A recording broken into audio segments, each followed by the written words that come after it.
So hello dear friends, welcome back to Shri रूम learn नोटा। तो यहाँ पे क्लास 12 का केमिस्ट्री का पेपर था आज। Set number 1 and code number 56 two 1 के लिए मैं आंसर की सोल्यूशन वीडियो अपलोड करने जा रहा हूँ। सेट नंबर 3 के लिए मैंने ऑलरेडी अपलोड कर दिया है, मैं चैनल पे चेकआउट कर लीजिए। लाइक से सब्सक्राइब कीजिए सभी सब्जेक्ट्स का आंसर की एंड सोल्यूशन वीडियो देखने के लिए।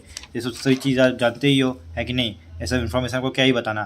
तो यहाँ पे अपना सेक्शन ए सबसे पहले इसमें है the conversion of an alkyl halide into an alkene by an alcoholic KOH is classified as. यहाँ पे डीहाइड्रोहेलोजिनेशन रिएक्शन हो जाएगा। बहुत लोगों ने एलिमिनेशन रिएक्शन पढ़ के रखा था, लेकिन वहाँ पे एलिमिनेशन रिएक्शन में अल्कीन नहीं बनता है, राइट। तो कुछ लोगों को लगा होगा कि गलत आंसर है, मतलब गलत ऑप्शन दे के रखा है, लेकिन ऐसा नहीं होगा। तो यहाँ पे डीहाइड्रोहेलोजिनेशन में अल्कीन बनता है अल्काइल हैलाइड से KOH के प्रेजेंस में, राइट। यहाँ पे नेक्स्ट क्वेश्चन है अपना। तो question number 2 the oxidation state of Fe in FeCO5। तो यहाँ पे कार्बोनिल का 0 होता है चार्ज, तो यहाँ पे 0 हो जाएगा, राइट। कुछ लोग तो यहाँ 5 देखते ही 5 मार दिए होंगे, उनको पता भी नहीं होगा किस चैप्टर का क्वेश्चन है। तो ये कोऑर्डिनेशन कंपाउंड चैप्टर का है।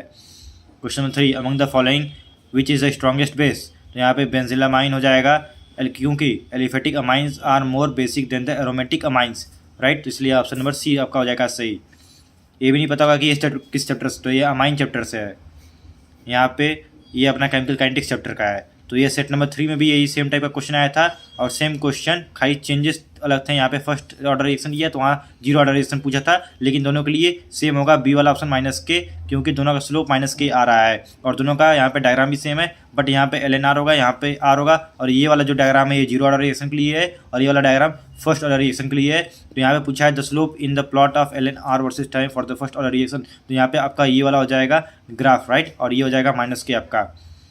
Alpha helix is a structural feature of a biomolecular chapter से आपका आ गया, तो बी हो जाएगा पॉलीपेप्टाइड। तो अगर आपने चैप्टर रीड किया हुआ तो ग्लोबुलर प्रोटीन्स के अंदर आपका सेकंड पॉइंट के अंदर सेकेंडरी स्ट्रक्चर ऑफ प्रोटीन्स में alpha helix and beta pleated seeds के बारे में डिस्कस करके रखा है। तो वहाँ पे पॉलीपेप्टाइड अल्फा हेलिक्स वाले में डिस्कस करके रखा है, right. Racemization occurs in a chapter आपका है haloalkane and haloarene से, राइट, जिसमें रस्माइजेशन के बारे में पूछा। तो रस्माइजेशन होता क्या है, जब दो प्रोडक्ट होते हैं ए एंड बी 50-50 मिक्सचर में ऑप्टेंड होते हैं तो रस्माइजेशन कराते हैं, और ऑप्टिकली इनएक्टिव होते हैं ये। तो SN1 रिएक्शन यहाँ पे हो जाएगा। जो जिन्होंने रीडिंग लगाई होगी तो उनको पता ही होगा, और जो 1 शॉट के भरोसे पड़े बैठे होंगे वो तो 1 ही शॉट देख के निकल गए होंगे। यहाँ भी वो 1 ही शॉट देख ही रहे होंगे पूरा चैप्टर। यहाँ भी 1 शॉट में ही आपका पूरा एग्जाम होता है, और जिंदगी भर ये 1 ही शॉट रह जाता है, दोबारा इसको रिपीट नहीं कर सकते हो।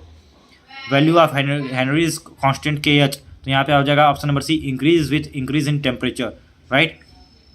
8 which of the following solutions of KCl will have the highest value of molar conductivity. तो ये वाला रिएक्शन हम जानते ही हो। तो यहाँ पे जितना कम रहेगा 0.01 मोलर, उतना ही ज़्यादा highest value of molar conductivity आपका मिलेगा। Question number 9 which of the following reactions are feasible. तो यहाँ पे ए वाला आपका सही हो जाएगा, जो कि फीजिबल होगा। Question number 10 which of the following is most reactive in the nucleophilic addition reactions. तो ऑप्शन नंबर ए हो जाएगा HCHO, right. Question number 11 the which of the following does not give aldol condensation reaction. तो option number B हो जाएगा cyclohexane carbaldehyde, right. ये aldehyde ketone and carboxylic acid chapter से है। Question number 12 chemical kinetics का आगे question, जो कि इजी है, बेसिक आपका स्टार्टिंग में यही सिखाया जाता है, उसी के ऊपर पूछा है। ये सेट नंबर 3 में भी सेम टू सेम था, राइट। तो यहाँ पे for the reactions 3A to 2B the rate of reaction plus dB/dt is equal to, और सॉल्व में क्या पूछा था, -dA/dt, और आपका ये वाला पूछ दिया था। इसमें ये वाला दे के ये वाला पूछ दिया है।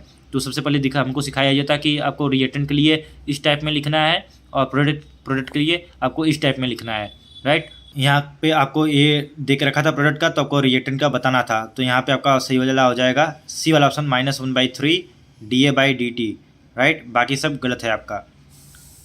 13 question number 13 which of the following characteristic of transition metals is associated with the catalytic property. Variable oxidation state show करते हैं, इस वजह से कैटालिटिक प्रॉपर्टी वो शो कर पाते हैं, राइट। ये जिन्होंने रीडिंग लगा कर रखी थी DN ब्लॉक का, वो कर ले जाएंगे। मतलब रीडिंग जिन्होंने की है वो समझ लो कि 40 नंबर 30-40 नंबर, जिन्होंने कुछ नहीं पढ़ा लेकिन रीडिंग करके रखे थे 30-40 नंबर तो आराम से स्कोर कर लेंगे। Question number 14 the formula of the complex hydrochlorobis ethane 1,2-डाइअमीन प्लेटिनम 4 नाइट्रेट इज। तो आपका यहाँ हो जाएगा बी वाला ऑप्शन, राइट।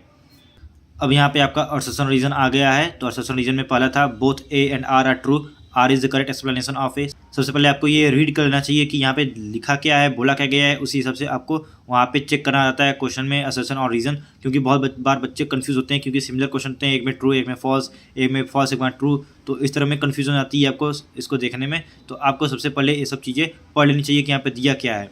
तो second both A and R true, R is not the correct explanation of A is true but R is false, A is false but R is true. तो कहीं पे भी फॉल्स फॉल्स या फिर true true नहीं देके रखा है। यहाँ पे ट्रू है तो आर यहाँ पे करेक्ट एक्सप्लेनेशन है, यहाँ पे ए एंड आर ट्रू है but R is not the correct explanation, यहाँ पे ए ट्रू है बट आर फॉल्स है, यहाँ पे ए फॉल्स है बट आर ट्रू है। तो इसको अच्छे से पहले अपने दिमाग में बैठा लेना चाहिए, फिर आगे बढ़ना चाहिए, क्योंकि जल्दबाजी में बच्चों से यहीं पे मिस्टेक होती है maximum. Question number 15, assertion A osmotic pressure is a colligative property, reason osmotic pressure is proportional to the molarity. बिल्कुल सही बात है, एक कोलिगेटिव प्रॉपर्टी है, क्यों? बिकॉज ये नंबर ऑफ सॉलिड पार्टिकल्स के ऊपर डिपेंड करता है। तो यहाँ पे ये मोलैरिटी के प्रोपोर्शनल होता है, तो सी जो होता है अपना n/v होता है, और जो ये हम देख रहे हैं कि यहाँ पे आपका जो ऑस्मोटिक प्रेशर वो डिपेंड करता है n के ऊपर डायरेक्टली, यानी कि नंबर ऑफ सॉलिड के ऊपर डिपेंड कर रहा है, जो कि कोलिगेटिव प्रॉपर्टी शो कर रहा है। तो यहाँ पे दोनों ए वाला हो जाएगा, मतलब दोनों सही है, और जो आर है वो ए के लिए सही रीज़न देकर रखा है, तो ए वाला सही हो जाएगा आपका।